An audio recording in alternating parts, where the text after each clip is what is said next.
Chapter 2 Prank. Ryan apologized politely to Lumion. "Forgive me, I did not expect such a situation," he said. Lumion chuckled. "Are you suggesting we need another glass of La Fée Verte?" Without waiting for Ryan's response, he changed the subject. "What brings foreigners like you to Cordoue? Are you here to buy wool or leather?" Many of Cordoud's residents made their living as shepherds. Ryan breathed a silent sigh of relief and seized the opportunity to explain their true purpose. "We came to visit the Eternal Blazing Sun Church's padre, Guillaume Benet, but he seems to be absent from both his home and the cathedral."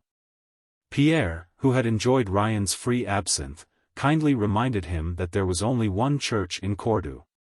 The other locals around the bar counter were all drinking, but no one answered Ryan's question.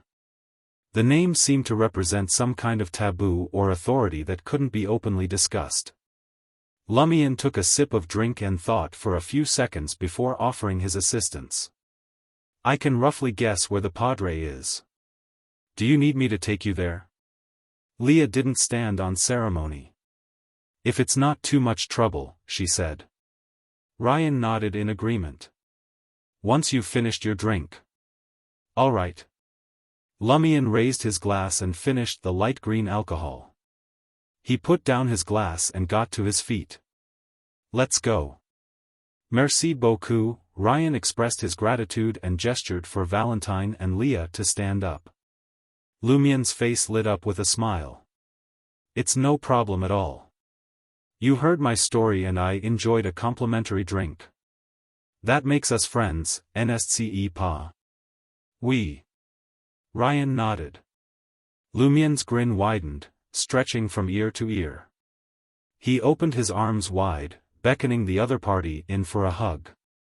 "Ah, it is good to meet you, my cabbages," he exclaimed with fervor. Ryan, who was about to be enveloped in a bear hug, froze. "Cabbages?" His expression was a mixture of perplexity and embarrassment. Valentine and Leah mirrored his expression. "It is a term of endearment we use for our friends," Lumion explained with innocent sincerity.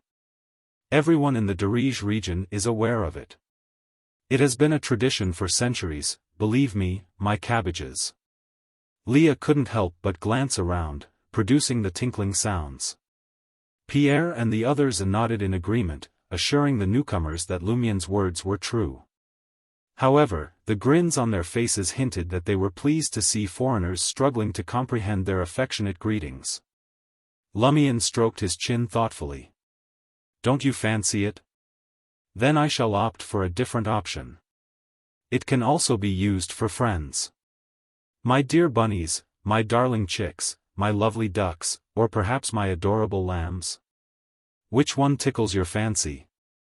But Ryan's expression was as stiff as a board, and Valentine's brow furrowed in confusion. Leah let out a sigh, a mix of exasperation and amusement. "Let's just stick with cabbage, shall we? At least it sounds normal." "Phew." Ryan let out a quiet sigh and gently grasped Valentine's elbow. He gave a slight nod and remarked, "They all seem like precious treasures in the family." Without awaiting Lumion's response, he swiveled his body and addressed the bartender. "How much will it be?" "2 verres d'or," replied the bartender, eyeing the glasses lined up on the counter. Ryan settled the bill, and Leah shifted the conversation to a different subject. "Lumion is an uncommon name. At least better than names like Pierre and Guillaume," Lumion countered with a grin. "If you were to call out Pierre in this place, a third of the people would turn their heads. Call out Guillaume, and another third will respond. As for this gentleman..." He gestured to the skinny middle-aged man sipping his free drink. "His full name is Pierre Guillaume." Leah flashed a smile, skirting the topic of cabbage. As they departed from the tavern, Lumion turned around and surveyed the surroundings. "What's the matter?" Leah inquired with curiosity.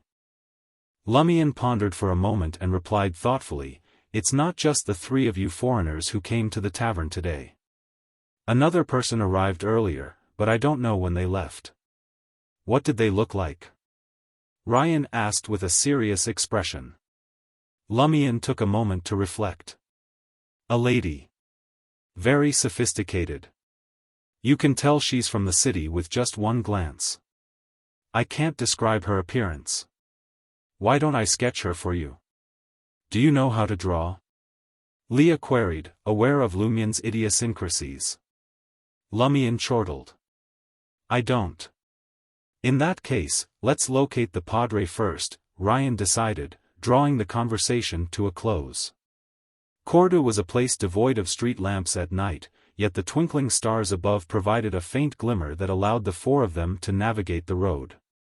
The yellowish light emanating from the windows on either side only added to the ethereal ambience.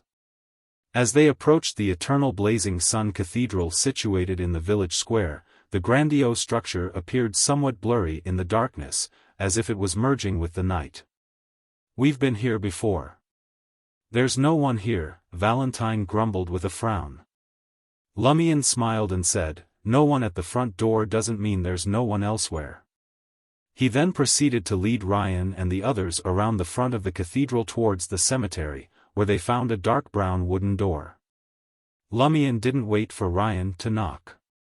Instead, he reached over and fiddled with the keyhole before opening the side door with a creak. That's not very nice, is it? Ryan frowned. Leah nodded in agreement, her bells tinkling. We're here to visit the Padre, not to fight him. All right, Lumion acquiesced. He closed the wooden door and knocked lightly. Hey, is anyone there? I'll come in if you don't answer, he muttered in a low voice that was barely audible in the night. There was no response from inside the cathedral. Without hesitation, Lumion pushed open the door and gestured inside. Go on in. Ryan hesitated. He looked at the darkness behind the door and glanced at his companions. Okay. He took a step forward, slow but firm. Leah and Valentine followed closely behind. The four silvery bells adorning Leah's boots and veil were eerily silent. The environment was dim and eerie as the four of them made their way forward. Out of nowhere, Ryan came to a halt and muttered in a low voice, "What's that noise?" "Yes, I heard it too," Lumion agreed. Without wasting any time, he forcefully pushed the door aside, and it opened with a loud clang, revealing what lay beyond. The dimly lit space resembled a confessional. A beam of starlight shone through, revealing a naked man in his prime, lying atop a fair-skinned woman. The scene stunned everyone, including the man and the woman. Suddenly, the man sat up and bellowed at Ryan and his team, "Sacreblue. You've ruined the Holy Church's plans." Amidst the reverberating roar, Lumion, who had quietly approached behind the group, waved his hand and spoke quickly, "It seems we have discovered our Padre. Au revoir, my cabbages." Before anyone could react, Lumion dashed towards the side door, leaving his words to drift away in the wind. As the team stood in shock, Leah, Ryan, and Valentine couldn't shake the words of the middle-aged man, Pierre Guillaume, from their minds. "You should steer clear of this one. He's the most mischievous bloke in the whole village." Lumion sauntered down the country road, hands tucked in his pockets while whistling a tune under the stars. As expected, the Padre is having an affair with Madame Pualis. Mon Dieu, these foreigners exude an air of prestige. The Padre would never dream of crossing them. He must pay an exorbitant sum to keep his sordid dalliances under wraps and preserve his standing within the cathedral. Humph, he only has himself to blame for lusting after Aurora. I have been biding my time for this chance. As Lumion muttered to himself, he returned to his abode on the outskirts of the hamlet. The structure he called home was a peculiar semi-subterranean two-story affair. The ground floor doubled as both a kitchen and a lounge. A hefty oven and a grandiose stove dominated the room. "Aurora! Aurora!" Lumion hollered as he trudged up the stairs. No reply. The upper story was divided into 3 chambers and a lavatory, all the doors stood open. Lumion peeped into each room but couldn't find his sister. He mulled it over for a moment, then marched to the end of the corridor and clambered up the ladder that led to the roof. The roof was a fiery orange, painted by the twilight sky. In the center sat a figure, holding their knees and staring contemplatively at the sparkling stars.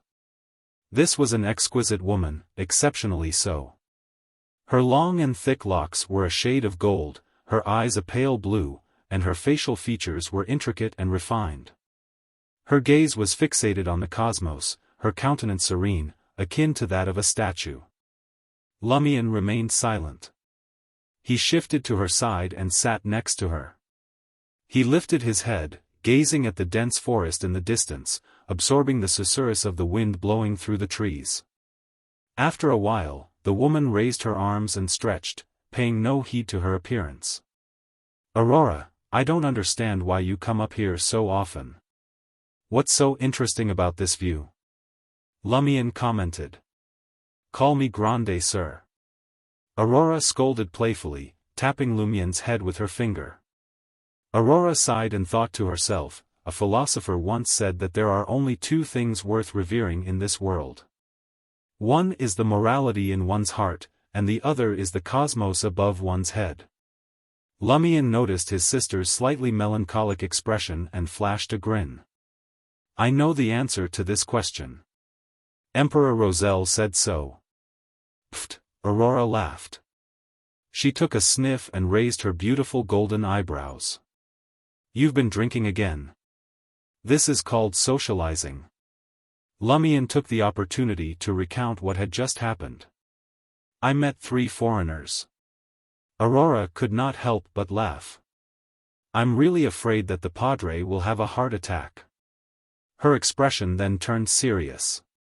"Lumion, don't provoke the Padre anymore. It'll be troublesome if we get a new one." "But I can't stand his face," Lumion complained before Aurora stood up. She looked down at her brother and smiled. "All right, it's bedtime, my inebriated brother," Aurora said with a smile as she threw out some silver dust. Aurora flew down from the roof like a bird and entered the window on the 2nd floor, leaving Lumion behind. Lumion watched this quietly and shouted anxiously, "What about me? Climb down yourself." Aurora replied mercilessly. Lumion pursed his lips, his smile fading bit by bit. He watched the silver specks of light disappear in the night sky, sighed softly, and muttered to himself, "I wonder when I'll be able to possess such extraordinary powers."